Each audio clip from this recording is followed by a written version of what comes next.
طيب بص بقى، خش معايا. الحاج متولي ولا الحقيقة والسراب؟ الحاج متولي. طيب الحاج متولي ولا يوميات ونيس؟ ونيس. طيب الحاج متولي يوميات ونيس ولا يتربى في عزه؟ ونيس. ونيس ولا سبع جار؟ لا ونيس طبعا. برضو؟ طب ونيس ولا ليالي الحلمية؟ ونيس. ونيس. ما هو الحين ما شفتوش كله، فانا عشان ما. انت كنت هتعتمد إثارة جدل لا دلوقتي. طبعا. طيب ونيس ولا الشهد والدموع؟ ونيس عشان ما شفتوش برضه. يعني لا ماشي. عشان ما شفتوش. ونيس ولا لن أعيش في جلباب أبي؟ انا عايش في جلباب ابي طبعا، ما فيش كده ها؟ مفيش. طب لن أعيش في جلباب أبي ولا عباس الأبيض؟ صعبه دي. انا بحب عباس الابيض. خلينا في عباس الابيض معلش. أنا معاك. انا بحبه جدا. طب عباس الأبيض ولا عايز أتجوز؟ صعبه برضه، بس خلينا في عباس الابيض، خلينا في المضمون يعني. طيب عباس الأبيض ولا جبل الحلال؟ لا عباس الابيض. عباس الأبيض ولا رايا وسكينة؟ لا رايه وسكينه. رايا وسكينة. رايه وسكينه. اشمعنى؟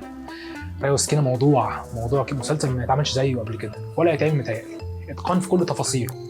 مفيش ممثل في المسلسل ده طلع وحش. عبلة كامل في مستوى، في قمه مستواها. سمية الخشاب افضل حاجه عملتها في وجهه نظري من ساعه ما ابتدت لحد دلوقتي. حاجه يعني ما حصلتش. المسلسل عايش يعني ومع الوقت بيعيش اكتر. حاجه يعني رهيبه. طب انا بحضرك عشان اللي جاي على فكره. ولسه في ثاني. ده في واحده اخيره بقى، هي دي اللي كانت فيها في الجون ده. طيب رايا وسكينه ولا حديث الصباح والمساء؟ لا رايه وسكينه.